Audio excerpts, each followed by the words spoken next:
नमस्कार विद्यार्थी मित्रांनो, तर स्वागत आहे आपल्या फार्मा एक्झाम सर्कलवर. फार्मा एक्झाम सर्कलमध्ये आज आपण बघणार फार्मा एक्झाम सर्कल, जिथे आपली आरोग्य विभाग DHS जे येणार आहे भरती, DMR फार्मासिस्टची बी येणार आहे आणि अदर फार्मासिस्ट एक्झाम जसं की RRB झाला आणि बहुत सारे फार्मासिस्टचे एक्झाम्स असतात. तेवढंच नाही तर GPAT एक्झाम झाली किंवा मग ऑल अदर जसं की ड्रग इन्स्पेक्टर झालं, असे जे एक्झाम असते रिलेटेड टू फार्मसी, याच्यावर नाही का आपण त्याची अपडेट झालं किंवा नोटिफिकेशन झालं किंवा काही बी त्याचे MCQs वगैरे सर्व गोष्टी, थिअरीज, लेक्चर्स वगैरे सर्व या चॅनलवर तुम्हाला मिळेल. म्हणून हे चॅनल तुम्ही सबस्क्राईब करा. ठीक आहे. तर आज आपण घेऊन आलेलो आहोत नॉन फार्मा. ठीक आहे. नॉन फार्माचा जो पार्ट असतो त्यात आपल्याला नाही का एक पॉलिटी म्हणून घटक आहे आणि polity, Indian polity related to Indian constitution आहे आणि इंडियन कॉन्स्टिट्यूशन म्हणून याच्यावर नाही का 2 ते 3 क्वेश्चन तर प्रत्येक परीक्षेला हमखास 2 ते 3 क्वेश्चन प्रत्येक परीक्षेला हमखास येतो म्हणजे येतोच. आता जी DMER रिसेंट DMERची परीक्षा झाली, त्या DMER परीक्षेमध्ये पण यावर 2 ते 3 क्वेश्चन प्रत्येक बॅचला होते असे खूप विद्यार्थ्यांनी सांगितलेलं आहे. ठीक आहे. त्यानंतर सुरुवात आपण नाही का बेसिकपासून करू. बेसिक्स टू आपण नाही का मॉडरेट आणि त्याच्यानंतर हाय लेवल. ठीक आहे. असं करून आपण नाही का आपल्या चॅनलवर नाही का पॉलिटीचे किंवा नॉन फार्माचे प्रत्येक घटक जे आत्तापर्यंत आलेले आहेत ते सर्व नाही का आपण कव्हर करून घेऊ. ठीक आहे. आणि मोस्ट ऑफ द क्वेश्चन कसे असते, रिपीटेड क्वेश्चन असते, तर म्हणून आपला फायदा होऊन जातो. ठीक आहे. आणि MCQज एक असं असते की MCQ जर तुम्ही जेवढे वाचाल तेवढं तुमच्या दिमागात नाही लॉंग टाईमसाठी राहते. ठीक आहे. लॉंग टाईम मेमरीसाठी राहते रॅदर दॅन थिअरीज. ठीक आहे. रॅदर दॅन थिअरी तुम्ही वाचाल तेव्हा. तर आपण पहिला क्वेश्चन आज आपण घेऊन आलेलो. ठीक आहे. The preamble. ठीक आहे. Preamble of Indian constitution declares India which type of state? Socialist, secular, democratic, republic. Option B sovereign, socialist, secular, democratic, republic. Sovereign, democratic, federal, republic, secular, democratic, republic. ठीक आहे. तर याचा करेक्ट आन्सर आहे सोअर्जिन, secular. ठीक आहे. सोअर्जिन, socialist, secular, democratic, republic. ठीक आहे. असं डेमोक्रॅटिक, रिपब्लिक. तर आपल्याला नाही का या क्वेश्चनमध्ये नाही का याला फिरून बी येऊ शकते. हे जे शब्द असतात हे पहिले कोणता आहे, सोअर्जिन आहे की सोशलिस्ट आहे की सेक्युलर आहे, डेमोक्रॅटिक आहे की रिपब्लिक आहे, हे सर्व गोष्टी नाही का त्या त्यांनी नाही का असं फिरून पण क्वेश्चन देऊ शकतो. तर करेक्ट आन्सर काय, सोअर्जिन, सेक्युलर. ठीक आहे. तर आपलं लक्षात ठेवायचं SSDR. ठीक आहे. SSDR.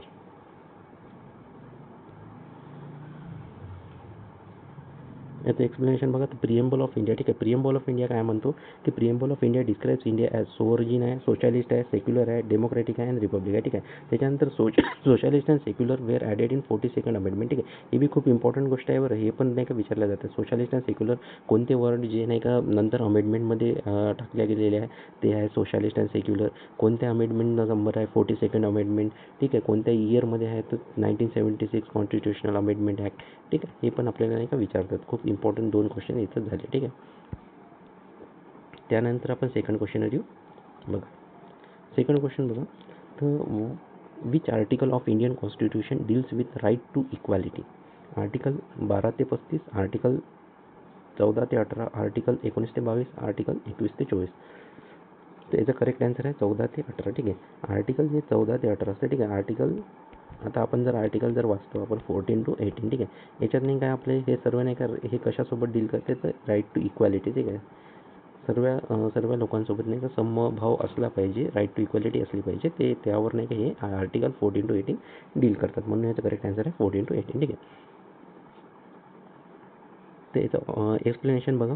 14 to 18. ठीक आहे. Article 14 to 18 provide right to equality including equality before law, abolition of untouchability and titles. ठीक आहे. आर्टिकल 15 जे असते त्याच्यात काय होते तर आर्टिकल दॅट इज आर्टिकल 15. ठीक आहे. Article 15 abolition of untouchability and titles. ठीक आहे.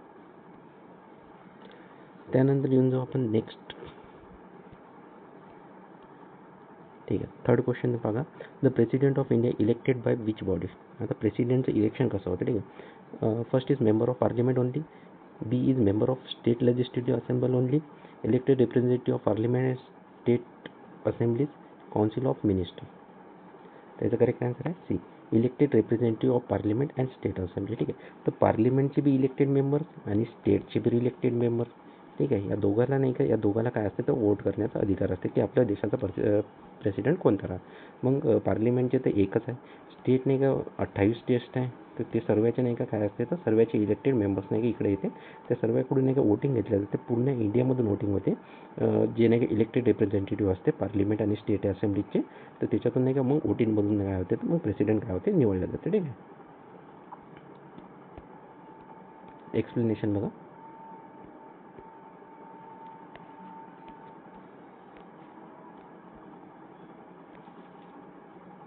ठीक आहे. तर एक्सप्लेनेशनमध्ये बघा, एक्सप्लेनेशन काय म्हणतो बघा, the president of electoral college, ठीक आहे, बाय अँड इलेक्ट्रोरल कॉलेज. हे आता प्रोसेसचं नाव बी लक्षात ठेवा. इलेक्ट्रिकल कॉलेज असते, consist of elected members of both the houses of parliament and state legislative assembly. ठीक आहे, पार्लिमेंट आणि स्टेट लेजिस्लेटिव्ह असेंब्ली या दोघातले नाही का मेंबर जे असते ते नाही का इलेक्ट करते प्रेसिडेंटले, आणि याला काय म्हणत असते तर इलेक्ट्रोरल कॉलेज. ठीक आहे, हे पण लक्षात ठेवा. ठीक आहे. त्यानंतर येऊन जाते फोर्थ क्वेश्चनवर येऊन जाऊ. Which schedule of constitution deals with division of powers between union and state. Option A 5th schedule, option B 6th schedule, option C 7th schedule, option D 9th schedule. तर करेक्ट आन्सर येतं 7th schedule. ठीक आहे, 7th schedule जे असते of constitution that is division of powers between union and state. ठीक आहे, 7th शेड्यूलमध्ये काय आहे, division of powers between union and state 7th शेड्यूलमध्ये आहे. 7th शेड्यूलमध्ये काय आहे तर युनियन लिस्ट आहे, स्टेट लिस्ट आहे आणि कॉन्करंट लिस्ट आहे. युनियन लिस्टमध्ये युनियनचे काय काय कामं होणार ते सर्व आहे. स्टेट लिस्टमध्ये स्टेटच्या अंदरचे कोणते वर्क्स आहेत ते सर्व स्टेट लिस्टमध्ये येते. कॉन्करंट लिस्ट जे असते तर ते नाही का डिस्ट्रिक्ट वगैरे त्याबद्दल आहे. तर ते कॉन्करंट लिस्ट किंवा मग दोन्ही असते, युनियन प्लस स्टेट दोघांचे कसं संबंध म्हणजे दोघं कसे वर्क करायला पाहिजे त्यावर असतं. ठीक आहे, ते हे झालं. तर हे कशात नाही आहेत, हे नाही का हे जी लिस्ट दिलेलं आहे 7th शेड्यूलमध्ये दिलेलं आहे. ठीक आहे, हे लक्षात ठेवा. ठीक आहे, तर 7th schedule contest union list, 7th schedule contest state list, 7th schedule contest concurrent list. असं पण आपल्याला क्वेश्चन बनू शकते. त्याच्यानंतर which of the relative executive of authority in Indian parliaments. ठीक आहे, तर याचं काय म्हणणं आहे, who is the real executive authority in Indian parliament system. Option A president, option B governor, option C prime minister, option D chief justice of India. याचं correct answer आहे prime minister. ठीक आहे, आपल्या याच्यातनी भली नाही का इंडियामध्ये सगळ्यात पहिला जर कोणी रिप्रेझेंटेटिव्ह असेल तर ते प्रेसिडेंट असते. ठीक आहे, प्रेसिडेंट सगळ्यात पहिला आहे, पण त्यांना नाही प्रेसिडेंटला सर्व पॉवर्स आहे का, नाही. प्रेसिडेंटला सर्व पॉवर्स नाही आहे. सर्व पॉवर्स कशाला असते, प्राईम मिनिस्टर. ठीक आहे, प्राईम मिनिस्टर जे असते तर ते सर्व भले ते रिपोर्ट करते प्रेसिडेंटला, बट पॉवर मेकिंग म्हणजे लॉ मेकिंग वगैरे आणि सर्व गोष्टी जे मॅनेज करायचं असतं, लॉ मेकिंग वगैरे हे सर्व कुठं असते, प्राईम मिनिस्टरकडे पॉवर असते. ठीक आहे, त्याचं एक्सप्लेनेशन बघा. The prime minister is real executive head. ठीक आहे, real executive while the president is nominal head. ठीक आहे, प्रेसिडेंट कसं असते, नॉमिनेटेड केलेलं असते. प्राईम मिनिस्टर कसं असते, रिअल एक्झिक्युटिव्ह हेड. हे पण लक्षात ठेवा. आपल्याला असं क्वेश्चन येतं, who is the real executive head, prime minister. Who is nominal head, president. त्याच्यानंतर क्वेश्चन 6मध्ये येऊन जाऊ. Fundamental duties were added by constitution by which amendment. ठीक आहे, कोणत्या अमेंडमेंटनं आपण एक फंडामेंटल ड्युटीज आपण ॲड केले. 44th amendment, 42nd amendment, 52nd amendment, 73rd amendment. तर याचं करेक्ट आन्सर आहे 42nd अमेंडमेंट. 42nd अमेंडमेंटमुळे आपण नाही का 42nd अमेंडमेंट जे झालं तर 42nd अमेंडमेंट 1976 तेच नाही का तिथे काय होतं तर तिथं 42nd अमेंडमेंटमध्ये आपण काय केलं, socialist and secular be add केलं. त्यानंतर 42nd अमेंडमेंटमध्ये फंडामेंटल ड्युटीज बी ॲड करण्यात आले होते. ठीक आहे, तर याचं एक्सप्लेनेशन बघा.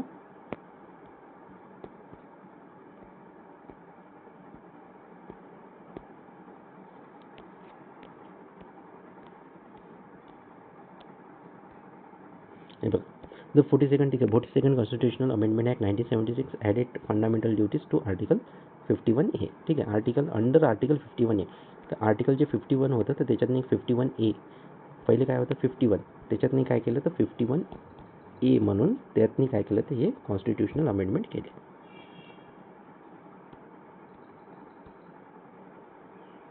बघ, 7th क्वेश्चन काय म्हणतो. 7th क्वेश्चन असं म्हणतो, which article provides protection to life and personal liberty. Life and personal लिबर्टीसाठी कोणतं असते तर option A article 19, option B article 20, option C article 21, option D article 22. तर याचं करेक्ट आन्सर आहे आर्टिकल 21. ठीक आहे, आर्टिकल 21 जे असते ते काय करतं, लाईफ अँड लिबर्टी, तर पर्सनल लाईफ अँड लिबर्टी काय करते, प्रोटेक्ट करते. ठीक आहे, तर एक्सप्लेनेशन बघा. आर्टिकल 21 काय करते, आपल्याला गॅरंटी देते right to life and personal liberty. ठीक आहे, right to life and personal liberty is one of the most important fundamental rights. त्याच्यानंतर बघा, the tenure of Lok Sabha is. Option A 4 year, option B 5 years, option C 6 year until the president dissolve it any time. त्याचं correct answer आहे 5 years. ठीक आहे, 5 yearsपर्यंत असते लोकसभाचं tenure. किती असते, 5 yearsपर्यंत. म्हणजे जर नाही का नॉर्मली जर चांगली सरकार जर चालली म्हणजे म्हणजे पार्लिमेंट्स वगैरे मेंबर्स वगैरे कुठं इकडे तिकडे फुटले नाही वगैरे तर नाही का 5 yearsपर्यंत सरकार चालते. The normal term of Lok Sabha is 5 years unless dissolve earlier. ठीक आहे, अनलेस डिझॉल्व अर्लियर म्हणजे काय असते, प्रेसिडेंटला नाही का पॉवर असते हे डिझॉल्व करायची. ठीक आहे, प्रेसिडेंटकडे नाही का डिझॉल्व करण्याची पॉवर असते, पण ते कधी जेव्हा नाही का त्यांच्याकडे पर्याप्त म्हणजे जे बहुमत असते 272चं बहुमत आकडा नसेल तर.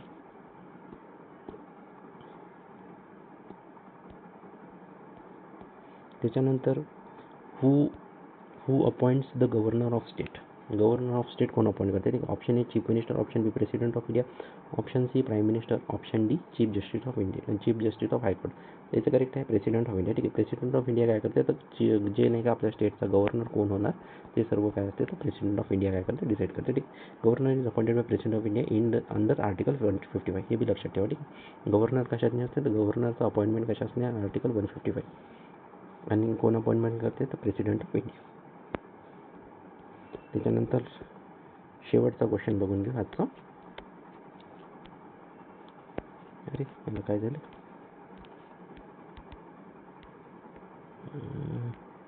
ठीक आहे. Which body act as a guardian of constitution? Option A parliament, option B president, option C supreme court, option D election commission. तर बघा याचं करेक्ट आन्सर आहे सुप्रीम कोर्ट. ठीक आहे. सुप्रीम कोर्ट काय गार्डियन आहे म्हणजे कसं असते